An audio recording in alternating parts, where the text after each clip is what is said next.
Desa C dikenal sebagai desa peternak. Mayoritas warganya menggantungkan hidup dari beternak ayam, kambing, dan sebagian kecil babi. Meski mayoritas muslim, keberadaan peternak babi di ujung desa dianggap biasa karena sudah ada sejak zaman Belanda. Namun, sejak awal tahun 2003, suasana desa mulai berubah. Dalam waktu 2 bulan, 5 rumah warga mengalami kehilangan uang secara misterius. Tidak ada tanda-tanda pembobolan dan juga tidak ada jejak kaki. Uang yang hilang selalu dalam jumlah besar. Dan anehnya, hanya uang tunai yang lenyap.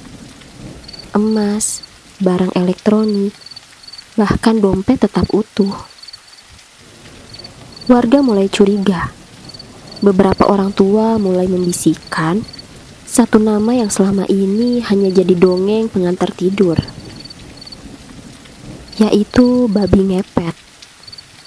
Pak Darsa, ketua RT yang juga mantan hansip, memutuskan membentuk ronda malam. Ia mengajak pemuda-pemuda desa untuk berjaga secara bergiliran. Mereka membawa senter, pentungan, dan sesekali anjing pelacak. Malam pertama, kedua, hingga kelima tidak ada yang aneh. Tapi malam keenam, seekor babi hitam terlihat melintas di kebun belakang rumah Pak Ujang, salah satu korban kehilangan. Babi itu besar, bulunya kusam, dan matanya merah menyala saat terkena cahaya senter. Saat dikejar, babi itu menghilang di balik semak-semak, meninggalkan jejak kaki yang aneh seperti telapak manusia. Keesokan harinya warga geger. Pak Darsa mengusulkan untuk memasang jebakan dan menabur garam serta beling di sekitar rumah-rumah yang rawan. Mereka juga mulai mencurigai satu keluarga. Keluarga Pak Roni, pendatang dari kota G yang baru 2 tahun tinggal di desa dan tiba-tiba membangun rumah besar. Malam ke-12, warga sepakat melakukan ronda besar-besaran. Mereka membagi kelompok, menyebar ke seluruh penjuru desa. Sekitar pukul 2 dini hari, seekor babi hitam kembali terlihat. Kali ini terlihat di dekat rumah Pak Roni. Babi itu berlari ke arah kandang kosong di belakang rumah Pak Roni. Warga mengepung kandang itu. Mereka membawa obor dan parang. Saat babi itu terpojok, Pak Darsa memberi aba-aba untuk menangkapnya hidup-hidup. Tapi sebelum sempat ditangkap, babi itu menghilang begitu saja, menyisakan bau amis dan sehelai kain putih yang terbakar sebagian. Di dalam rumah Pak Roni hanya ada istrinya yang menangis ketakutan. Pak Roni sendiri tidak ditemukan. Warga menuduhnya sebagai pelaku babi ngepet. Polisi pun akhirnya dipanggil, tapi tidak ada bukti kuat. Rumah Pak Roni akhirnya dikosongkan. Istrinya menghilang dari desa keesokan harinya. 10 tahun kemudian, sekitar tahun 2013, seorang jurnalis dokumenter bernama Dika datang ke desa C untuk membuat film pendek tentang mitos babi ngepet. Ia mewawancarai beberapa warga, termasuk Pak Darsa yang kini sudah tua dan sakit-sakitan. Dika juga menemukan kandang tua di belakang rumah kosong bekas milik Pak Roni. Di sana, ia menemukan sesuatu yang aneh.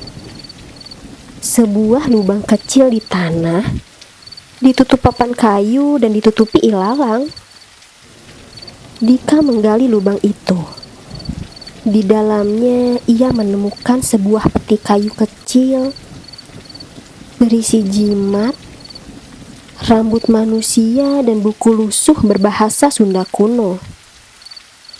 Di dalam peti itu ada tulang belulang manusia yang masih mengenakan jam tangan. Dika membawa temuan itu ke ahli forensik. Hasilnya mengejutkan. Tulang itu milik Pak Roni. Berdasarkan analisis forensik, ia meninggal sekitar 10 tahun yang lalu. Artinya, saat warga mengepung rumahnya dan menuduhnya sebagai babi ngepet, Pak Roni sebenarnya sudah mati. Lalu siapa yang kabur bersama istrinya? Dika kembali ke desa untuk mencari istri Pak Roni. Ia menemukan bahwa wanita itu tinggal di kota G. Hidup sederhana dan bekerja sebagai penjual jamu. Saat diwawancarai, ia menangis dan mengaku dialah yang menjadi babi ngepet. Ia mengaku terpaksa melakukan pesugihan karena Pak Roni terlilit utang besar. Ia belajar ilmu hitam dari dukun di kota G dan menggunakan tubuh suaminya sebagai tumbal. Setiap malam, ia berubah menjadi babi dan mencuri uang warga. Saat warga mengepung rumah mereka, ia pura-pura menjadi istri yang tak tahu apa-apa. Lalu kabur sebelum warga menemukan jasad suaminya yang dikubur di kandang.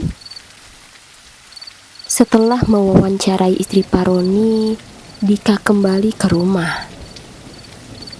Dika pun memilih untuk tidak pernah merilis dokumenternya. Ia merasa kisah ini terlalu kelam untuk ditayangkan. Tapi Dika menyimpan rekaman wawancara itu dan menuliskannya dalam jurnal pribadinya. Jurnal itu ditemukan 5 tahun kemudian oleh sahabat Dika. Setelah Dika menghilang secara misterius saat sedang syuting dokumenter di Alas Purwo.